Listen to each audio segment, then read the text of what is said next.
যারা নামাজে আছেন ওনাদেরকে নামাজের সুযোগ দেন। নামাজি ব্যক্তির সামনে দিয়ে আমরা কেউ হাঁটা চলা না করি। ঠিক আছে।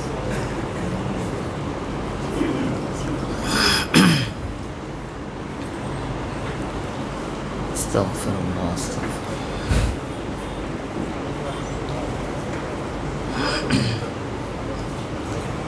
সবাই মনে মনে দুরূদ শরীফ পড়ি। আল্লাহুম্মা সাল্লি আলা মুহাম্মাদিন ওয়া আলা আলি মুহাম্মাদ কামা সাল্লাইতা আলা ইব্রাহিম ওয়া আলা আলি ইব্রাহিম ইন্নাকা হামিদুম মাজিদ। اللهم بارك على محمد وعلى آل محمد كما باركت على إبراهيم وعلى آل إبراهيم إنك حميد مجيد। الحمد لله মহান রব্বুল আলামিনের দরবারে লাখো কোটি শুকর। আল্লাহ সুবহানাহু ওয়া তাআলা আমাদের সবাইকে দুনিয়ার বিভিন্ন ব্যস্ততা থেকে ফারেগ হয়ে ঈশার নামাজের পরে আমরা পবিত্র কোরআনকে সামনে রেখে ইসলামের যে আলোচনা হবে, ঈমানের কথা হবে, কোরআনের কথা হবে, সেই কথা শোনার জন্য আল্লাহ তাআলা আমাদেরকে কবুল করেছেন। এজন্য অন্তরের অন্তঃস্থল থেকে শুকরিয়া আদায় করে আলহামদুলিল্লাহ।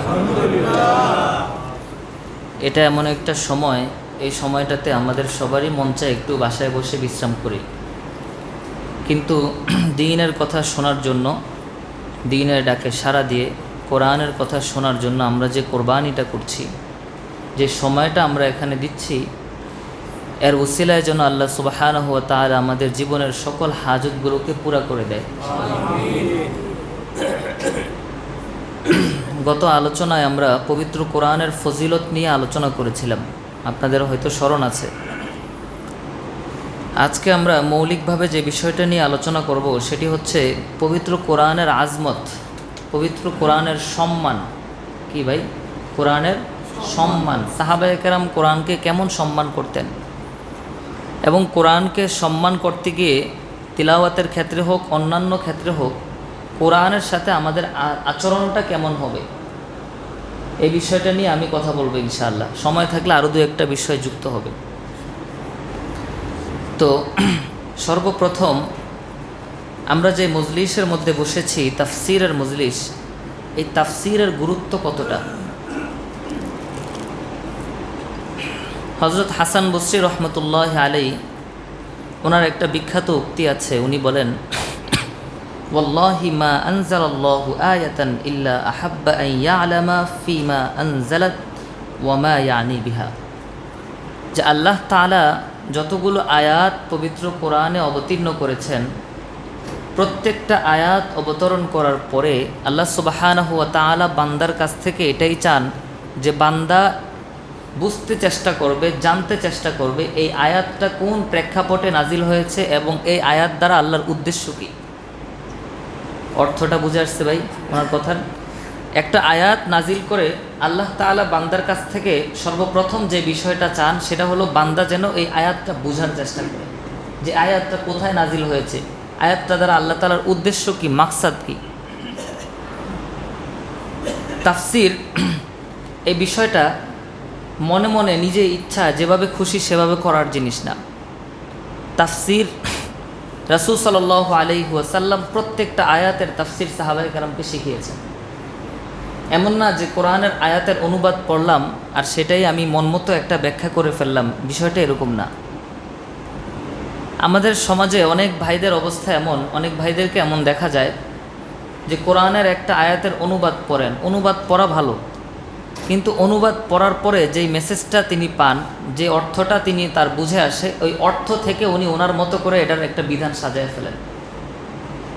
এই কাজ করতে গিয়ে অনেক ভয়াবহ একটা অপরাধের মধ্যে আমরা লিপ্ত হই। রাসূলুল্লাহ সাল্লাল্লাহু আলাইহি ওয়াসাল্লাম হাদিসের মধ্যে ইরশাদ করেন, হযরত ইবনে আব্বাস, আব্দুল্লাহ বিন আব্বাস রাদিয়াল্লাহু আনহু থেকে বর্ণিত, তিনি বলেন, মান ক্বালা ফিল কুরআনি রাইয়াহু, কোনো ব্যক্তি যদি কোরআনের ক্ষেত্রে নিজের খেয়াল খুশি মোতাবেক, নিজের চিন্তা মোতাবেক কোনো কথা বলে, কোরআনের কোনো আয়াত নিয়ে কিসের ভিত্তিতে কথা বলেছে? নিজের চিন্তার ভিত্তিতে, যে আমি আয়াতটার অনুবাদ পড়েছি তো মনে হচ্ছে আয়াতটার বিধান এমন। তো ওনার নিজের চিন্তায় যেটা এসেছে, নিজের চিন্তার উপর ভিত্তি করে যদি কোনো কথা বলে, রাসূল বলেন ফাল্লিয়াতাবাওয়া মাকআদাহু মিনান নার, সে যেন জাহান্নামে তার স্থান নির্ধারণ করে নেয়। অন্যান্য বর্ণনার মধ্যে এসেছে রাসূল সাল্লাল্লাহু আলাইহি ওয়াসাল্লাম ইরশাদ করেন, মান ক্বালা ফিল কুরআনি রা'য়া, কোনো ব্যক্তি যদি কোরআনের ক্ষেত্রে নিজের মতামত বলে, যে এই কোরআনের আয়াতের ক্ষেত্রে আমার ব্যাখ্যা এটা, এমন কথা যদি কোনো ব্যক্তি বলে, ফা আসাবা, তার ব্যাখ্যাটা যদি সঠিকও হয়, আমার কথা বুঝতে পারছেন? একটা আয়াত আমি উল্লেখ করলাম, এই আয়াতের একটা ব্যাখ্যা আমি নিজে থেকে করলাম, যে ব্যাখ্যাটা আমি কোনো সালাফ থেকে নেই নাই, কোনো সাহাবি থেকে নেই নাই, আমার মনে এসেছে আমি ব্যাখ্যা করে দিলাম। এই ব্যাখ্যা করার পরে আমার ব্যাখ্যাটা যদি সঠিকও হয়ে থাকে, রাসূল বলেন ফাকাদ আখতা, তবুও তার এই ব্যাখ্যা ভুল হিসাবে ধরা হবে। আমার কথা বুঝতে পারছেন? তাহলে তাফসির এটা নিজে নিজে করার বিষয় না, নিজে থেকে বলার বিষয় না। তাফসির, প্রত্যেকটা আয়াতের তাফসির রাসূল সাহাবায়ে কেরামকে শিখিয়েছেন, সাহাবায়ে কেরাম তাদের ছাত্রদেরকে শিখিয়েছেন। আপনি বলেন তো, সাহাবায়ে কেরাম কোরআন বুঝতেন না? ভাষা, ওনাদের ভাষা আরবি কিনা? আমাদের ভাষা তো বাংলা, আমরা তো স্বাভাবিকভাবে বুঝি না, আরবি শিখতে হয় অথবা অনুবাদ দেখে বুঝি, তাদের ভাষা তো আরবি। তাহলে আব্দুল্লাহ বিন আব্বাস রাদিয়াল্লাহু আনহুকে রঈসুল মুফাসসিরিন কেন বলা হয়? যে তাফসির মুফাসসিরিনদের সর্দার বলা হয়। তো অন্য সাহাবীরা কেন মুফাসসির হইতে পারলো না? ওনারা তো আরবি বুঝেন। আমার কথা মনে হয় বুঝেন নাই। ওনারা তো সবাই জানেন আলহামদুলিল্লাহি রাব্বিল আলামিন অর্থ হচ্ছে সমস্ত প্রশংসা রব্বুল আলামিন আল্লাহর জন্য। এই অর্থ সাহাবায়ে কেরাম সবাই জানেন কিনা? জানেন। কিন্তু সবাই মুফাসসির না কেন? তার মানে বোঝা যাচ্ছে তাফসির এটা শিখার জিনিস। কথা কি বুঝতে পারছেন ভাই? একবার হযরত ওমর ইবনুল খাত্তাব রাদিয়াল্লাহু আনহুর মজলিসে, রাষ্ট্রীয় যে মজলিস সভা থাকে, সেই সভার মধ্যে কোনো প্রবীণ সাহাবী আপত্তি করলেন যে ওমর একজন খলিফাতুল মুসলিমিন, ওনার মজলিসের মধ্যে উনি সবসময় আবদুল্লাহ বিন আব্বাসকে রাখেন। আবদুল্লাহ বিন আব্বাস রাদিয়াল্লাহু আনহু তখন ছোট। আমার কথা বুঝতে পারছেন? ধরেন 15, 16 বা 20 বছর বয়সের একটা যুবক। তো খিলাফতের মজলিসের মধ্যে ওমর রাদিয়াল্লাহু আনহুর মতো খলিফা বিভিন্ন পরামর্শের সময় এই ছোট বাচ্চা আবদুল্লাহ বিন আব্বাসকে সবসময় সাথে রাখেন। এটা নিয়ে দু একজন প্রবীণ সাহাবী, যারা বয়স্ক সাহাবী, তাদের কেউ কেউ কথা উঠিয়েছে, কেন তাকে রাখেন? বিষয়টা বুঝতে পারছেন? যে ছোট মানুষ বড়দের মজলিসে থাকবে কেন? আমরা বড়রা কি যথেষ্ট না?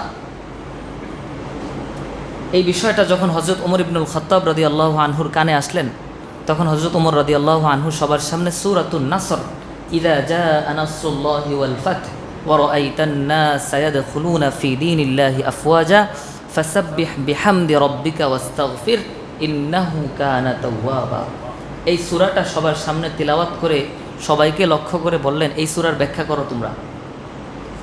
আমার কথা বুঝতে পারছি তো? সবাই আয়াতের মধ্যে যে বিষয়টা এসছে, এই সূরার মধ্যে আল্লাহ তাআলা বলেন ইযা জাআ নাসরুল্লাহি, যখন আল্লাহর সাহায্য আসবে, ওয়াল ফাth, এবং বিজয় আসবে, ওয়া রাআইতান নাসা, এবং মানুষকে যখন আপনি দেখবেন, ইয়াদখুলুনা ফি দীনিল্লাহি আফওয়াজা, দলে দলে ইসলামের মধ্যে প্রবেশ করছে, রাসূলকে লক্ষ্য করে আল্লাহ তাআলা বলছেন ফাসাব্বিহ বিহামদি রাব্বিকা ওয়াস্তাগফির, তখন আপনি বেশি বেশি তাসবিহ পড়েন, বেশি বেশি ইস্তিগফার করেন, ইন্নাহু কানা তাওয়াবা, নিশ্চয়ই আল্লাহ তাআলা তওবা কবুলকারী। এটা হচ্ছে সূরার অর্থ।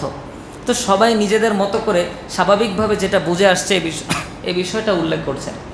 কিন্তু ওমর রাদিয়াল্লাহু আনহু বলেন, না, এই সূরাটা আল্লাহ তাআলা কেন অবতীর্ণ করেছেন এই ব্যাপারটা তোমরা জানো না। আবদুল্লাহ বিন আব্বাস রাদিয়াল্লাহু আনহুকে ডাকা হলো, বলল আবদুল্লাহ, তুমি বলো তো এই সূরা আল্লাহ তাআলা কেন নাজিল করেছেন? এই সূরা নাজিল করে আল্লাহ তাআলার উদ্দেশ্য কী? আবদুল্লাহ বিন আব্বাস রাদিয়াল্লাহু আনহু সাথে সাথে জবাব দেন, এই সূরাটা নাজিল করার পিছনে আল্লাহ তাআলার মূল উদ্দেশ্য হচ্ছে পৃথিবীবাসীকে এটা বুঝায় দেওয়া যে রাসূল তোমাদের মাঝে আর বেশি দিন নাই, ইসলামের বিজয় হয়ে গেছে। রাসূলকে আল্লাহ বলছেন আপনি এখন বেশি বেশি ইস্তেগফার করেন, বেশি বেশি তাসবিহ পড়েন। এটা দ্বারা আল্লাহ তাআলা বুঝাচ্ছেন যে রাসূল আর তোমাদের মাঝে বেশি দিন থাকবেন না, রাসূলের যাওয়ার সময় হয়ে গেছে। সুবহানাল্লাহ। আমার কথা বুঝতে পারছেন ভাই? তাহলে বাহ্যিক একটা অর্থ একরকম বোঝা যাচ্ছে, কিন্তু আল্লাহ তাআলার মাকসাদ ভিন্ন। এই জন্য এই সূরা যখন অবতীর্ণ হয়, এই সূরা শোনার পর হযরত আবু বকর সিদ্দিক রাদিয়াল্লাহু আনহু কান্না করা শুরু করলেন। সাহাবায়ে কেরাম বললেন যে এই সূরার মধ্যে তো কান্না করার মতো কিছু নাই, রাসূলকে আল্লাহ তাআলা বলছেন আপনি বেশি বেশি তাসবিহ পড়েন, এখন ইসলামের বিজয় চলে আসছে, মানুষ মুসলমান হচ্ছে দলে দলে, আপনি বেশি বেশি ইস্তিগফার করেন। এখানে কান্নার কি আছে? আব্দুল্লাহ বিন হযরত আবু বকর সিদ্দিক রাদিয়াল্লাহু আনহু বলেন, তোমরা তো বুঝো না, আল্লাহ তাআলা এই সূরার মাধ্যমে জানিয়ে দিচ্ছেন যে আমার রাসূল আর পৃথিবীতে বেশি দিন থাকবেন না, রাসূলের যাওয়ার সময় হয়ে গেছে, আর রাসূলকে ছাড়া আমরা কীভাবে থাকবো, এই কথা চিন্তা করে আমি কান্না করছি। সুবহানাল্লাহ। এই জন্য পবিত্র কোরআনের তাফসির শিখতে হবে। কার থেকে শিখব? এক নম্বর রাসূল সাল্লাল্লাহু আলাইহি ওয়াসাল্লামের কাছ থেকে শিখব। রাসূল সাল্লাল্লাহু আলাইহি ওয়াসাল্লাম সাহাবায়ে কেরামকে শিখিয়েছেন, তাদের থেকে শিখব। সালফে সালেহিন এই আয়াতটার কোন ব্যাখ্যা করেছেন, এই আয়াত দ্বারা তারা কোন উদ্দেশ্য নিয়েছেন, এটা আমাকে বুঝতে হবে। আমি একটা বুঝে ফেললাম, নিজের মতো করে একটা ব্যাখ্যা করে দিলাম, এটা হবে না। আমার কথা বুঝতে পারছেন? কোরআনে এমন অনেক আয়াত আছে যে আয়াতগুলোর বিধান এখন চলে না। আয়াতগুলো আল্লাহ তাআলা তেলাওয়াতের জন্য রেখে দিয়েছেন, কিন্তু এর বিধান আল্লাহ তাআলা রহিত করে দিয়েছেন যে এই বিধানের উপর আমল চলবে না। আমার কথা বুঝতে পারছেন? আপনি আয়াত পড়বেন একটা, আপনি ভাববেন যে মনে হয় এটা আমল করতে হবে, বাস আপনি আমল শুরু করে দিলেন। আপনি তো জানেনও না যে এই আয়াতের উপর আমল হবে কি হবে না। বিষয়টা কি বুঝে আসছে ভাই? এজন্য যারা কোরআনের তাফসির করবে তাদেরকে অনেক বেশি পড়াশোনা থাকতে হবে, মোতাআলা থাকতে হবে। নিজ থেকে মন গড়াভাবে যদি কথা বলে এর মধ্যে অনেক ভুল চলে আসবে। একবার সাহাবায়ে কেরাম রিদওয়ানুল্লাহি আলাইহিম আজমাইন, আপনাদেরকে আমি বললাম যে তারা আরবি ভাষা বুঝতেন। আল্লাহ তাআলা পবিত্র কোরআনে আয়াত নাজিল করলেন, হাত্তা ইয়াতাবায়্যানা লাকুমুল খায়তুল আবিয়াদু মিনাল খায়তিল আসওয়াদি মিনাল ফাজর, যে তোমরা রাত্রেবেলা রমজান মাসে যে খাবা, কতক্ষণ পর্যন্ত খাবা রাত্রেবেলা? আল্লাহ তাআলা বলেন যতক্ষণ না সাদা সুতা থেকে কালো সুতা আলাদা করা যায়। কথা বুঝতে পারছেন? এটা হলো কোরআনের শাব্দিক অর্থ। এখন এই অর্থ তো সাহাবায়ে কেরাম বুঝেন, আরবি ভাষাভাষী ওনারা। এখন দু একজন সাহাবীর অবস্থা এমন হয়েছে, ওনারা রাত্রে ঘুমানোর সময় সাদা সুতা আর কালো সুতা নিয়ে শুয়েছে। কথা বুঝতে পারছেন? পরের দিন সকালে যখন রাসূল সাল্লাল্লাহু আলাইহি ওয়াসাল্লাম জানতে পারলেন যে ওনারা এই আয়াতের শাব্দিক অর্থটা নিয়েছেন, যে সাদা সুতা আর কালো সুতা পার্থক্য করার কথা আল্লাহ তাআলা বলেছেন, রাসূল বলেন, আরে আল্লাহ তাআলা বলেছেন এটা, কিন্তু আল্লাহ তাআলার উদ্দেশ্য এটা না। আল্লাহ তাআলার উদ্দেশ্য হচ্ছে সুবহে সাদিক। সাদা সুতা কালো সুতা দ্বারা আল্লাহ সুবহে সাদিক বোঝানো উদ্দেশ্য, অর্থাৎ একজন ব্যক্তি রমজান মাসে রাত্রেবেলা সুবহে সাদিক উদিত হওয়া পর্যন্ত খেতে পারবে। বিষয়টা বুঝে আসছে ভাই? তাহলে কোরআনের কথা মন গড়াভাবে বলা যাবে? বলা যাবে। কোরআনে এমন অনেক আদেশ আছে যে আদেশগুলো আবশ্যকতা বুঝায় না। আপনারা বুঝবেন, এখানে তো অল্প সময়ের জন্য বসি নাই, একটু বিস্তারিতভাবে বলি। যেমন আল্লাহ সুবহানাহু ওয়া তাআলা ইরশাদ করেন, ফাইদা দাখালতুম বুয়ুতান ফাসাল্লিমু আলা আনফুসিকুম, যখন তোমরা তোমাদের ঘরে প্রবেশ করবে তখন ঘরে কোনো বাসিন্দা যদি না থাকে তাহলে নিজেদেরকে নিজেরা সালাম দাও। এটা আদেশ করেছেন আল্লাহ। বলেন কি করেছেন ভাই? আদেশ। সবাই বলেন কি করেছেন? আদেশ করেছেন। আচ্ছা, এখন আপনি আমার কথার জবাব দেন তো, ঘরে প্রবেশের সময় সালাম দেওয়া এটা কি ফরজ, ওয়াজিব, সুন্নত, মুস্তাহাব পর্যায়ের আমল? যে করলে ভালো, করলে সওয়াব আছে, না করলে কি নাই, গুনাহ নাই। আমার কথা বুঝতে পারছেন? কেউ কি এ পর্যন্ত এমন ফতোয়া দিয়েছে যে ঘরে প্রবেশের সময় যদি সালাম না দাও কবিরা গুনাহ হবে? কথা বলেন না। কিন্তু আল্লাহ তাআলার আদেশ কিনা? কথা বলেন, আল্লাহর আদেশ কিনা? আদেশ। তাহলে এখানে আদেশের অমান্য হলো না? বুঝতে হবে এখানে আদেশ দ্বারা আল্লাহ তাআলা সরাসরি আদেশ আমল করছেন, ও আবশ্যক করে দিয়েছেন এমন না। আদেশ করেছেন ঠিক আছে, অনেক আদেশ এমন আছে যেই আদেশের দ্বারা কাজটা আবশ্যকভাবে করা বোঝায় না। অনেক আদেশ এমন আছে যেই আদেশটা মানুষ পরামর্শের জন্য দেয়, যে আদেশটা ভালোর জন্য যায়, যে তুমি ভালো করে পড়াশোনা করো তাহলে পরীক্ষায় ভালো রেজাল্ট পাবে। আদেশটা আমি যদি একজন মানুষকে করি তাকে তো আমি আবশ্যক করে দিচ্ছি না, আমি তাকে পরামর্শ দিচ্ছি যে ভাই এই কাজটা করলে তোমার ভালো হবে। আল্লাহ তাআলা পরামর্শ দিচ্ছেন বান্দাকে, বান্দা তুমি যদি ঘরে প্রবেশ করো তাহলে তোমার জন্য কল্যাণ হবে, তোমার ঘরের মধ্যে আমি বরকত দান করব, ঘরের বালা মুসিবতগুলো দূর করে দিব। এই আল্লাহ তাআলা এই আদেশের দ্বারা বান্দাদের উপর ওয়াজিব করে দিচ্ছেন না, বরং বান্দাদেরকে একটা ভালো কাজের প্রতি উৎসাহ দিচ্ছেন। আমি যদি এই তাফসির না জানি, আমি যদি রাসূলের থেকে ব্যাখ্যা না নেই, আমি কোরআনের আয়াত পড়ব, তর্জমা পড়ব, আরে আল্লাহ সালাম দিতে আদেশ করছে, এই যারা যারা তোমরা সালাম দিচ্ছ না, আল্লাহর আদেশ অমান্য করছো, সবার কবিরা গুনাহ। তাহলে ভুল ব্যাখ্যা হলো কিনা? আমার কথা মনে হয় বুঝেন না আপনারা? ভুল ব্যাখ্যা হয়েছে কিনা? তাহলে কোরআনের তাফসির নিতে হবে কাদের থেকে? সালাফে সালেহিন থেকে। সাহাবায়ে কেরাম এই কোরআনের একটা আয়াত থেকে কি বুঝেছেন, তাবেঈরা এই কোরআনের আয়াত থেকে কি বুঝেছেন, পূর্বের ওলামায়ে কেরাম এই আয়াত থেকে কি বুঝেছেন, সেই ব্যাখ্যাটা যদি আমি নেই, ওই বুঝ এর সাথে যদি আমার বুঝ মিলে তাহলে আমার ব্যাখ্যা ঠিক আছে, তাদের সাথে যদি আমার কথা বিপরীত হয়ে যায় তাহলে এই ব্যাখ্যা গ্রহণযোগ্য না। তাহলে তাফসিরের গুরুত্ব কম না বেশি ভাই? বেশি। কিন্তু এই কোরআনের তাফসিরের আলোচনা আমাদের কম হয়। কোরআনকে সামনে রেখে আমরা সাধারণত আলোচনা করি না।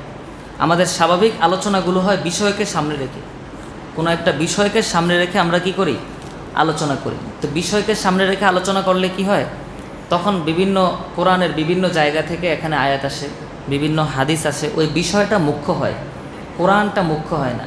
কথা বুঝতে পারছেন?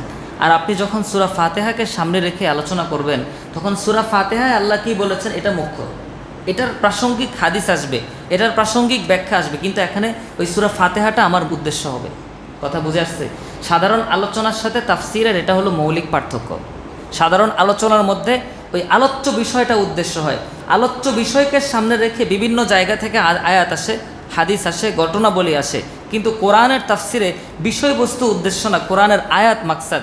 আয়াত সামনে থাকে, আয়াত থেকে যে বিষয় বের হয়ে আসে সেই বিষয়ে আলোচনা হয়।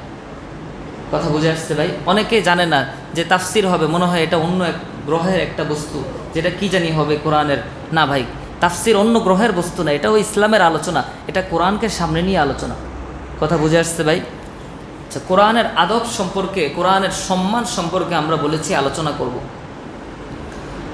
তাফসিরে কুরতুবির মধ্যে সর্বমোট পবিত্র কোরআনের ২৭টি আদবের কথা বলা আছে। কয়টা আদব? ২৭টা আদব।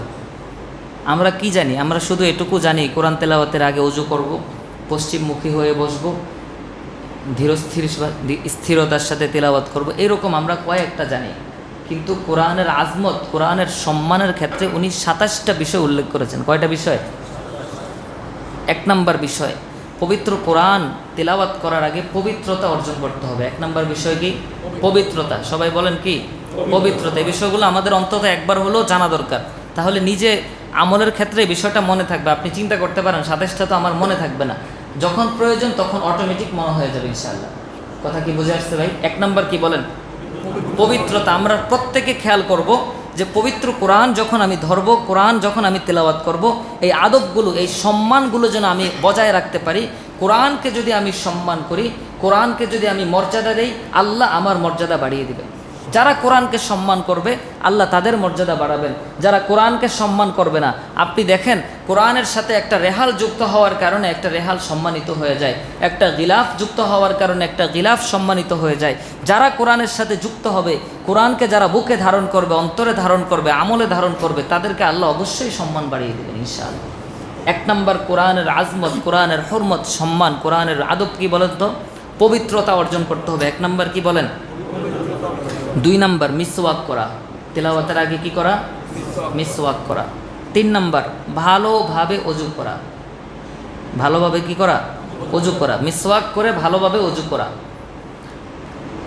হযরত ইয়াজিদ বিন আবি মালিক রাহমাতুল্লাহি আলাইহি বলেন, ইন্না আফওয়াহাকুম তুরুকুল কুরআন। এই শুনে রাখো, তোমাদের যে জবান, তোমাদের যে মুখ, তোমাদের যে জিহ্বা, এটা কোরআনের রাস্তা। এটা কিসের রাস্তা ভাই? কোরআনের রাস্তা। মানে এই পথেই কোরআনটা বের হচ্ছে। তুমি যে কোরআন তেলাওয়াত করছো, এটা কোন পথে বের হচ্ছে? জিহ্বা দিয়েই তো বের হচ্ছে, জবান দিয়েই তো বের হচ্ছে। উনি বলেন, ফাতাহহিরুহা ওয়া নাযিফুহা মাস্তাতাতুম। যেহেতু তোমার জিহ্বাটা, তোমার জবানটা কোরআনের রাস্তা, এই পথে কোরআন আসছে, এই পথে কোরআন উচ্চারিত হচ্ছে, সুতরাং তুমি তোমার জবানকে, তোমার মুখকে যতটুকু সম্ভব পরিষ্কার পরিচ্ছন্ন রাখো, দুর্গন্ধমুক্ত রাখো, কারণ কোরআন দুর্গন্ধযুক্ত রাস্তায় চলতে পারে না। তো কতটা গুরুত্ব দিতেন তারা, কতটা আজমত ওনারা খেয়াল রাখতেন। ৩ নম্বর বিষয় হচ্ছে কেবলামুখী হয়ে বসা। তেলাওয়াতের সময় কি করা ভাই? কিবলামুখী হয়ে বসা। হ্যাঁ, আপনি অন্যদিকে ফিরে তেলাওয়াত করতে পারবেন না এরকম না, কিন্তু উত্তম হচ্ছে কোন দিকে ফিরে বসা? কিবলার দিকে ফিরে বসা। ৪ নম্বর ভালো পোশাক পরিধান করা। কোরআনের সম্মান অনেক বেশি ভাই। হ্যাঁ, আপনি স্বাভাবিক পোশাকে তেলাওয়াত করতে পারবেন, এটাতে সমস্যা নাই, কিন্তু আপনার ভিতরে যদি আজমত থাকে যে আমি কোরআনকে সর্বোচ্চ সম্মান দিব, তাহলে আপনি ভালো পোশাক পরিধান করেন, সম্ভব হলে ভালো পোশাক পরিধান করেন। আপনি এই যে সম্মানটা কোরআনকে দেখালেন, আপনি ঠকবেন না। হযরত আবুল আলিয়া রহিমাহুল্লাহ থেকে বর্ণিত আছে, তিনি বলেন ইদা করা আল কোরআন ইয়াতাম্মা ওয়ালা বিসা ওয়াস্তাকবাল আল কিবলা, তিনি যখন কোরআন তিলাওয়াত করতে বসতেন তিনি ভালো পোশাকের সাথে পাগড়ি সহ পরিধান করতেন। কেমন সম্মান করতেন তারা এই জন্য দামি হয়েছেন। পাগড়ি পরে ভালো পোশাক পরিধান করে পশ্চিমমুখী হয়ে তারপরে কোরআন তেলাওয়াত করতে বসতেন। হযরত আব্দুল্লাহ বিন আব্বাস রাদিয়াল্লাহু আনহু থেকে বর্ণনা আছে, তিনি যখন কোরআন তিলাওয়াত করতে বসতেন তার পাশে একটা পাত্র রাখা থাকতো আর পানি রাখা থাকতো। তো তিলাওয়াত করতে করতে একসময় আমাদের মুখে থুতু চলে আসে, অনেক সময় কফ চলে আসে। এরকম পরিস্থিতি যখন হতো সাথে সাথে তিনি থুতু কফ ফেলে ভালোভাবে কুলি করে আবার তিলাওয়াত করতেন। আমরা কি করি? আমরা তো যে অবস্থায় থাকি ওই অবস্থায় পড়তে থাকি। ওনার অন্তরের মধ্যে তিলাওয়াতের আজমত কত, কোরআনের সম্মান কত, যে আমার মুখে থুতু এসেছে, থুতু সবাই নিকৃষ্ট মনে করে, থুতু একটা খারাপ জিনিস, এটা আমার মুখে এসেছে, আমি মুখ আগে কুলি করব, পরে আবার তেলাওয়াত শুরু করব। সুবহানাল্লাহ। কয় নাম্বার গেল ভাই? 4 নাম্বার গেল। 5 নাম্বার, তেলাওয়াত করতে করতে যদি ঝিমুনি চলে আসে, ঘুম চলে আসে, তেলাওয়াত বন্ধ রাখা। ঝিমাতে একটু পড়লাম, একটু ঝিমালাম, আপনি দেখছেন যে আপনার ঘুম চলে আসছে, আপনি কেন ঘুম অবস্থায় তেলাওয়াত করতে যাবেন? আমার কথা বুঝতে পারছেন? পড়তে পড়তে যদি ঝিমুনি চলে আসে, আপনি তেলাওয়াতটাকে বন্ধ করেন, ঝিমুনি দূর করেন, তারপর আবার তেলাওয়াত শুরু করেন। বিশ্রামের প্রয়োজন হলে আগে বিশ্রাম করেন, তারপর কোরআন তেলাওয়াত করেন। কারণ কোরআনকে আপনি যতটুকু পড়বেন সম্মানের সাথে পড়েন, আজমতের সাথে পড়েন, আল্লাহ বরকত দিবেন। কথা বুঝে আসছে ভাই? মুজাহিদ রহমতুল্লাহ আলাই, মুফাসসির হযরত আব্দুল্লাহ বিন আব্বাস রাদিয়াল্লাহু আনহুর ছাত্র মুজাহিদ রহমতুল্লাহ আলাই বলেন, ইদা তাসা আবতা, যখন তোমার ঝিমুনি আসবে, ওয়া আনতা তাকরাউল কোরআন, আর তুমি কোরআন তিলাওয়াত করছো, ফামসিক আনিল কোরআনি তাআজ্জুমান, তাহলে কোরআনের সম্মানার্থে তুমি তিলাওয়াত বন্ধ করে দিবা। যখন ঝিমুনি আসবে কোরআনের সম্মানার্থে কি করতে হবে ভাই? কোরআনটাকে কি করে দিব? বন্ধ করে দিব। 6 নাম্বার, তিলাওয়াতের শুরুতে আউযুবিল্লাহ পড়া। তিলাওয়াতের শুরুতে কি করা ভাই? আউযুবিল্লাহর ব্যাপারে বিস্তারিত আলোচনা আমরা সামনে করব ইনশাআল্লাহ। 7 নাম্বার, একটু পরপর তেলাওয়াত বন্ধ করে না দেওয়া। অনেক ভাইরা আছেন কোরআন তেলাওয়াত করছেন, তো পাশে একজন বসে আছে, তো উনি 1-2 আয়াত পড়েন, হ্যাঁ পরে একটু কথা বলেন, আবার 1-2 আয়াত পড়েন, আবার একটু কথা। এরকম হয় না অনেক সময় পরিস্থিতি? না, আপনার কথা থাকলে কথাটা আগে সারেন, তারপর আবার তেলাওয়াত শুরু করেন। কিন্তু একটু পরপর কোরআন থামিয়ে দেওয়া, এটা কোরআনের সাথে বেয়াদবি করার মতো। রাসূল বলেন, ইদা আখাযাল কোরআন লাম ইউকাত্তি'হু সাআতান ফাসাআতান বিকালামিল আদামিয়িন, যে কেউ যদি কোরআন তেলাওয়াত শুরু করে সে যেন বারবার কোরআনটাকে থামিয়ে না দেয়। বারবার কি না করে? কোরআনকে যেন থামিয়ে না দেয়, কোরআন যেন স্বাভাবিক গতিতে চলতে পারে। আপনি হঠাৎ করে থামিয়ে দিলেন, আবার একটু কথা বলে আবার শুরু করলেন, আবার থামিয়ে দিলেন, আবার শুরু করলেন, এটা কোরআনের সম্মান নষ্ট হয়। 8 নাম্বার বিষয় হচ্ছে নির্জন জায়গায় বসে তিলাওয়াত করা। চেষ্টা করা যে আমি এমন একটা জায়গায় বসে তিলাওয়াত করব যেই জায়গায় কোনো মানুষ নেই, আমার যেন মনোযোগ বিচ্ছিন্ন না হয়। 9 নাম্বার বিষয় হচ্ছে মনোযোগ সহকারে, খুব গুরুত্ব সহকারে তিলাওয়াত করা। 10 নম্বর বিষয়, তেলাওয়াত শেষে আল্লাহ তাআলাকে সত্যায়ন করা এবং রাসূলের ব্যাপারে সাক্ষ্য দেওয়া। এই বিষয়টা অনেকে ইদানিং 2-1জন মানুষ প্রশ্ন করেন যে কোরআন তেলাওয়াতের পরে সাদাকাল্লাহুল আযীম, এটা কোন হাদিসে আছে? সাদাকাল্লাহুল আযীম অর্থ কি ভাই? আল্লাহ তাআলা সত্য বলেছেন। সাদাকাল্লাহুল আযীম অর্থ কি? সবাই বলেন না। সাদাকাল্লাহুল আযীম অর্থ মহান আল্লাহ সত্য বলেছেন। আমি কোরআন তিলাওয়াত করলাম, এটা কার কথা? আল্লাহর কথা। আমি তেলাওয়াত শেষে সত্যায়ন করলাম যে আমি এতক্ষণ যে তেলাওয়াত করলাম আল্লাহর কথাগুলো যে আমি পড়লাম, সাদাকাল্লাহুল আযীম, আমার মহান আল্লাহ এই সত্য কথা বলেছেন, এগুলো মিথ্যা কথা না। তো আল্লাহকে সত্যায়ন করা এটা কি খারাপ কাজ? কথা বলেন না। কিন্তু কেউ কেউ এখন ইদানিং এই সামান্য বিষয়টা না বোঝার কারণে এগুলোর উপরও আপত্তি করে অনেকে, যে সাদাকাল্লাহুল আযীম এটা কেন পড়তে হবে? মুফাসসিরিনে কেরাম এগুলো বলে গিয়েছেন, এগুলো পূর্ব যুগ থেকে চলে আসছে এই আমল, নয়তো হঠাৎ করে কেউ এটাকে আবিষ্কার করে নাই যে কোরআন তেলাওয়াত পরে সাদাকাল্লাহুল আযীম পড়তে হবে, এটা নতুন করে আবিষ্কৃত না। তাফসিরে কুরতুবী থেকে আমি বলছি, তাবিঈন, তাবে তাবিঈন সবাই তাদের কোরআন তেলাওয়াতের পরে নিজেদের মতো করে, যে এই শব্দই বলতে হবে এমন না, তারা নিজেদের মতো করে আল্লাহকে সত্যায়ন করতেন যে আমি যতক্ষণ এই আয়াতটা তেলাওয়াত করলাম এগুলো আল্লাহর সত্য বাণী। কথা কি বুঝে আসছে ভাই? এবং এগুলো রাসূল সঠিকভাবে আমার কাছে পৌঁছে দিয়েছেন, আমাদের কাছে সঠিকভাবে এসেছে, এই সত্যায়নটা তারা করতেন। 11 নম্বর কোরআনের আজমত হচ্ছে বিচ্ছিন্নভাবে খণ্ড খণ্ড তিলাওয়াত না করা। বিচ্ছিন্নভাবে কি তেলাওয়াত না করা। মনে করেন আপনি কোরআন শরীফটা খুললেন, সূরা বাকারা থেকে এক আয়াত পড়লেন, আবার কয়েকটা পৃষ্ঠা উল্টালেন, আরেক জায়গা থেকে আরেক আয়াত পড়লেন, আরেক জায়গা থেকে আরেক আয়াত পড়লেন, এরকম না, ধারাবাহিকভাবে তিলাওয়াত করা। একবার হযরত বিলাল রাদিয়াল্লাহু আনহু এই কাজটা করছিলেন।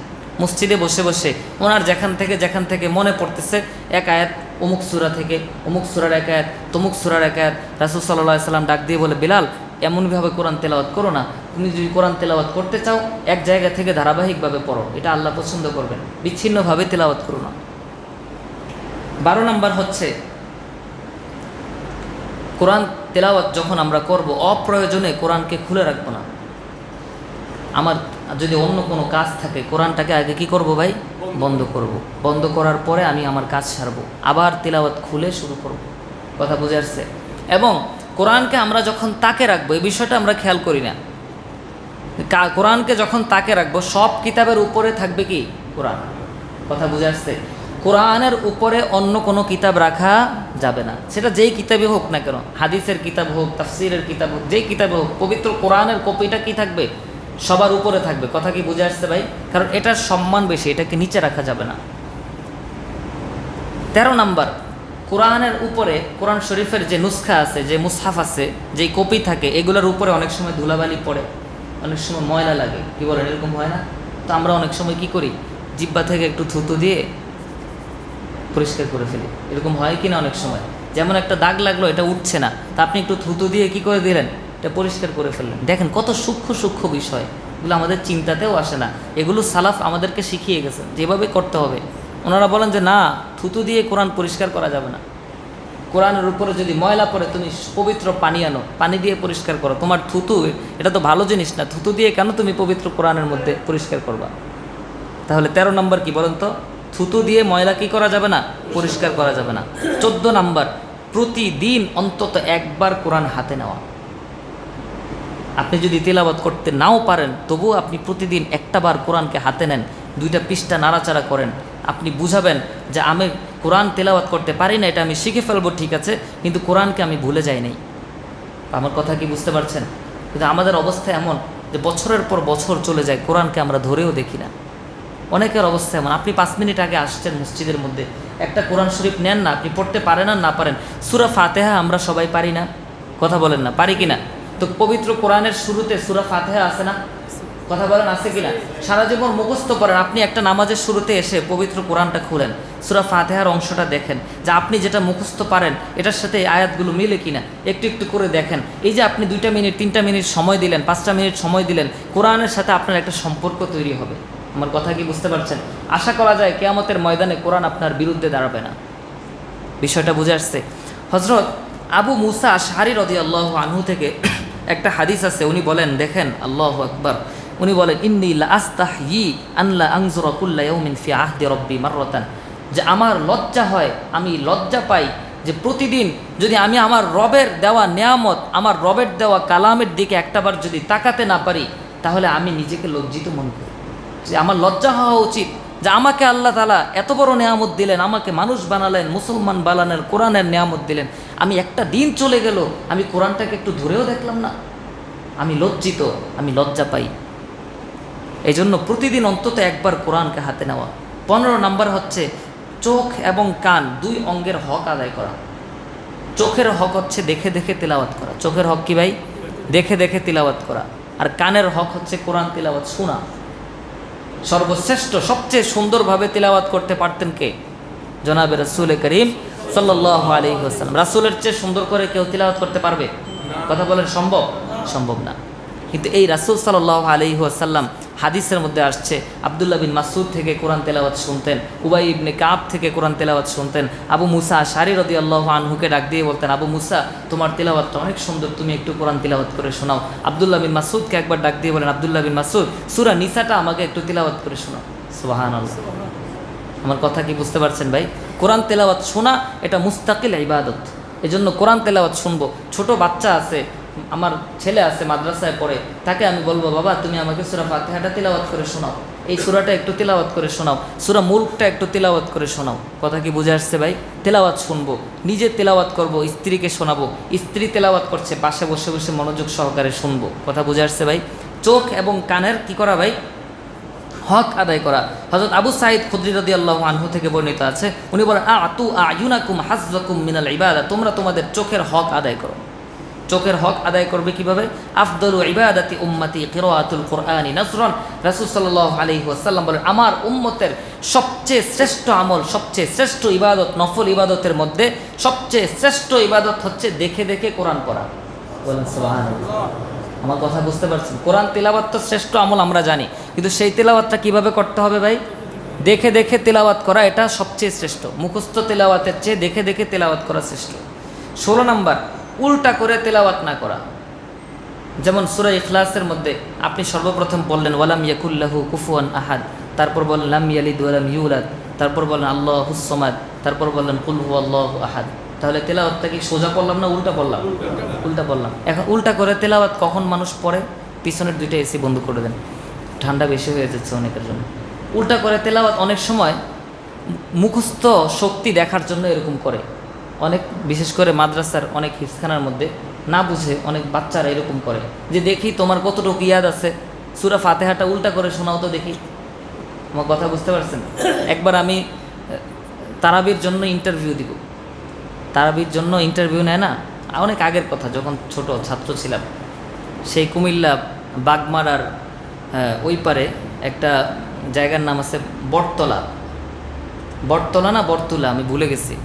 যাই হোক, ওখানে যিনি মসজিদের খতিব সাহেব, তো আমাকে যিনি পাঠিয়েছেন উনি খতিব সাহেবকে অনেক আগ থেকে চিনেন। তো উনি আমাকে আগ থেকে বলে দিচ্ছেন যে তুমি যাচ্ছ ভালো কথা, সূরা রহমানটা ফাবিআইয়া আলা রব্বিকুমা তুকাজ্জিবান ছাড়া এটা ভালো করে শিখে যাবা। বুঝতে পারছেন কাহিনিটা? সূরা রহমানের প্রত্যেক আয়াত বা 1-2 আয়াতের পরপর ফাবিআইয়া আলা আছে কিনা? এখন আমাকে কৌশল শিখিয়ে দিচ্ছেন যে হুজুর এই প্রশ্নটা অনেককেই করে, তুমি কি করবা?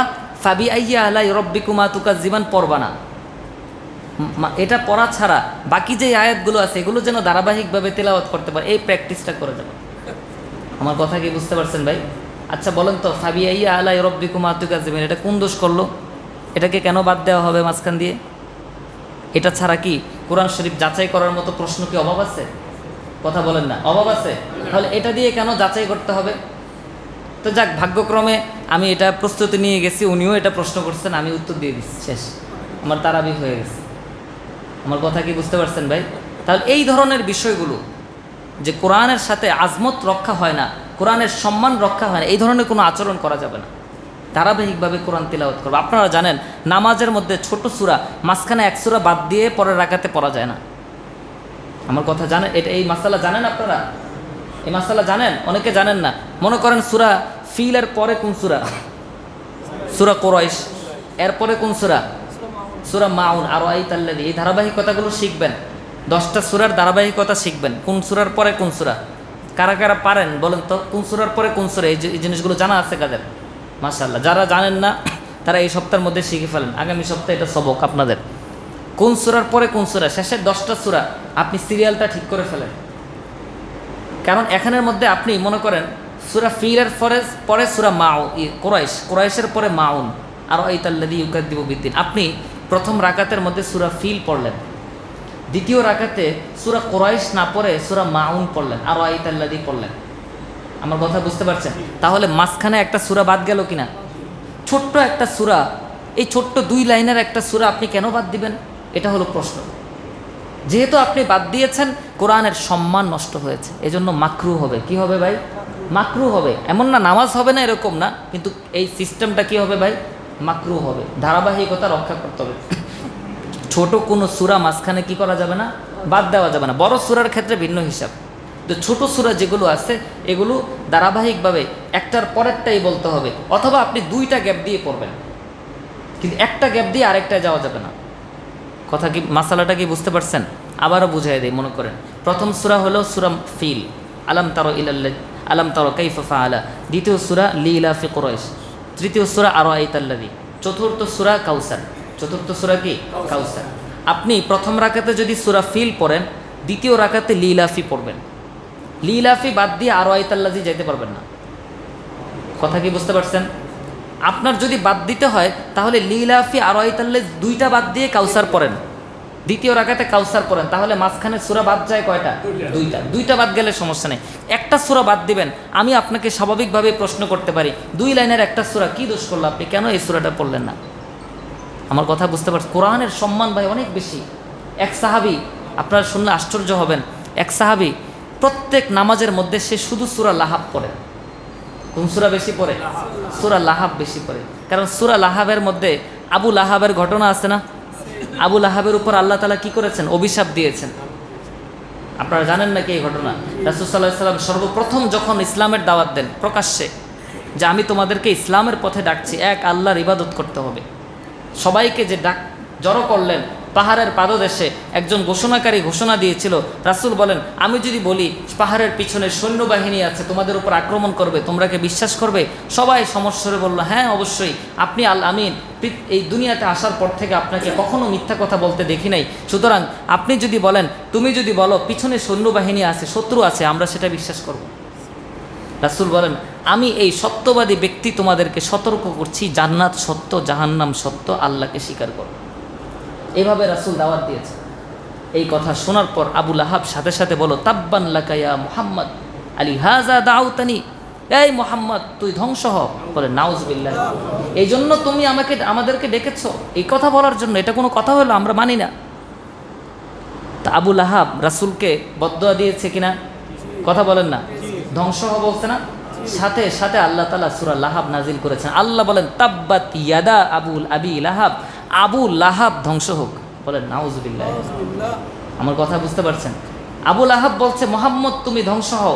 আল্লাহ বলেন যে তুমি আমার নবীকে কষ্ট দিয়েছো, আমার নবীকে তুমি অভিশাপ দিয়েছো, লানত করেছো, আমি আল্লাহ তোমার উপর লানত করলাম। রাসূলের কষ্ট আল্লাহ তাআলা কখনো বরদাস্ত করেন না। তো এই সূরা লাহাবটা রাসূলের চাচা লাগতেন আবু লাহাব। কি বলেন, আপনারা জানেন না এটা? তো এক সাহাবী এই সূরাটা বেশি বেশি পড়ে। তো বেশি বেশি কেন পড়ে? রাসূল সাল্লাল্লাহু আলাইহি ওয়াসাল্লামের কাছে মন খটকা লাগলো। রাসূল বলেন, তুমি এই সূরাটা কেন বেশি বেশি পড়ো? তো সাহাবী বলে, ইয়া রাসূলুল্লাহ, এই সূরাটা পড়তে আমার ভালো লাগে, এখানে আবু লাহাবের কথা আছে, আবু লাহাবকে আল্লাহ অভিশাপ দিয়েছে। কই দেখো, তোমার যদি কোনো সূরা তেলাওয়াত করতে ইচ্ছা করে তেলাওয়াত করবা, ঠিক আছে, একটা সূরাকে টার্গেট করে শুধুমাত্র এই সূরাটা তেলাওয়াত করছো, একজনের উপর অভিশাপ দিয়েছে আল্লাহ তাআলা, এজন্য তোমার আনন্দ লাগছে আর বারবার এটা শুধু পড়ছো, অন্য সূরাগুলো তেলাওয়াত করছো না, এটা আমি রাসূল পছন্দ করি না। বিষয়টা বুঝতে পারছেন ভাই? এজন্য সূরাকে স্বাভাবিকভাবে তেলাওয়াত করা। 17 নম্বর বিষয় হচ্ছে কৃত্রিমতা মুক্ত তেলাওয়াত করতে হবে। গানের সুর স্বাভাবিকভাবে ইচ্ছা করে করে সুর দিয়ে দিয়ে, ইচ্ছা করে সুর মানে বানিয়ে বানিয়ে সুর, যেটা স্বাভাবিকভাবে আপনার আসছে না। আপনার তো স্বাভাবিক একটা সুর আছে, আপনার একটা সুর আসছে না, আপনি কষ্ট করে কৃত্রিমতা ঢুকাচ্ছেন, কষ্ট করে। বিশেষ করে কোরআন তেলাওয়াত যারা রেকর্ড করে, আপনারা যখন তেলাওয়াত মোবাইল থেকে শুনবেন দেখবেন অনেক কোরআন তেলাওয়াতের মধ্যে এখন মিউজিক আছে। আপনারা জানেন, তেলাওয়াত শুনতে ভাল লাগে, পিছনে ব্যাকগ্রাউন্ডের মধ্যে হালকা একটা আওয়াজ, হালকা একটা ভালো লাগা, এগুলো সব কিছু মিউজিকের কাজ। আমার কথা বুঝে আসছে? যেই কোনো নতুন প্রযুক্তি, অত্যাধুনিক প্রযুক্তি, এটা জায়েজ নাজায়েজ হওয়াটা নির্ভর করে ব্যবহারের উপর। কিসের উপর ভাই? ব্যবহারের উপর। কোন ক্ষেত্রে আমি ব্যবহার করছি। আমার কথা কি বুঝতে পারছেন? এখন এই যে কোরআন রেকর্ড করলো, ভালো কথা, কোরআন রেকর্ড করেছেন, এটাতে সমস্যা নাই, কিন্তু এই রেকর্ডের মধ্যে যদি আপনি মিউজিক দিয়ে দেন, তাহলে এটা জায়েজ হবে? কথা বলেন, জায়েজ হবে? জায়েজ হবে না, কারণ মিউজিক সর্বসম্মতিক্রমে হারাম। বিষয়টা বুঝে আসছে ভাই? 18 নম্বর, গানের সুরে কোরআন তেলাওয়াত না করা। 19 নম্বর, তেলাওয়াতের মাধ্যমে অন্যের আমলে ডিস্টার্ব না করা। আমি তেলাওয়াত করব, ভালো কথা, আমার পাশে যদি এক ভাই নামাজ পড়ে, তাহলে আমি এমনভাবে তেলাওয়াত করব যে ভাইয়ের নামাজে যেন বিঘ্নতা না আসে। হ্যাঁ, কেউ নাই, আমি একটু উচ্চস্বরে তেলাওয়াত করতে পারি। একবার রাসূল সাল্লাল্লাহু আলাইহি ওয়াসাল্লাম মসজিদে নববীতে আসলেন, এসে দেখলেন আবু বকর ওমর দুইজনেই নামাজ পড়েন। প্রথমে ওমরকে দেখলেন, ওমর রাদিয়াল্লাহু আনহু একটু জোরে তেলাওয়াত করছে। ওমর রাদিয়াল্লাহু আনহুকে বললেন, ওমর তোমার আওয়াজটা একটু নামাও, আর একটু আস্তে তেলাওয়াত করো, কেন জোরে তেলাওয়াত করছো? তো ওমর রাদিয়াল্লাহু আনহু, ইয়া রাসূলুল্লাহ, যারা ঘুমায় আছে আমার তেলাওয়াত শুনে যেন ওদের ঘুম ভাঙে, সবাই যেন নামাজ পড়তে পারে, এই উদ্দেশ্যে আমি জোরে তেলাওয়াত করছি। কথা কি বুঝতে পারছেন? তাহলে রাত্রেবেলা ঘুম ভাঙায়া তেলাওয়াত করানো, এটা কি কোনো জরুরি কাজ? আমার কথা মনে হয় বুঝেন নাই। শুধু তেলাওয়াত করার জন্য, নফল নামাজ পড়ার জন্য কারোকে ঘুম থেকে জাগায়া তোলা, তার ঘুম পরিপূর্ণ হয় নাই, তাকে আপনি, হ্যাঁ সে যদি আপনাকে বলে ভাই আমাকে ডেকে দিয়ে, সেটা ভিন্ন কথা, কিন্তু সে ঘুমাচ্ছে, আপনি তাকে জোরে জোরে তেলাওয়াত করছেন, আপনার উদ্দেশ্য তার ঘুমটা যেন ভেঙে যায়, এটা জায়েজ নেই। ওমর রাদিয়াল্লাহু আনহুকে রাসূল বললেন তুমি একটু আস্তে তেলাওয়াত করো। আবু বকর রাদিয়াল্লাহু আনহুকে সামনে গিয়ে গেলেন, দেখতে পেলেন আবু বকর নামাজ পড়ছে, একদম মনে মনে নামাজ পড়ছে, কোনো আওয়াজ নাই তেলাওয়াতে। আবু বকরকে রাসূল বলেন আবু বকর আরেকটু জোরে তেলাওয়াত করো। কথা কি বুঝতে পারছেন ভাই? তাহলে কোরআন তেলাওয়াতটা আমি এমনভাবে করব যেন আমি নিজে শুনতে পাই। বিশেষ করে নামাজের মধ্যে আমরা যখন ব্যক্তিগতভাবে নফল নামাজ পড়ব, চেষ্টা করব পরিবেশ থাকলে জোরে জোরে তেলাওয়াত করার জন্য। নফল নামাজে জোরে তেলাওয়াত করা যায়।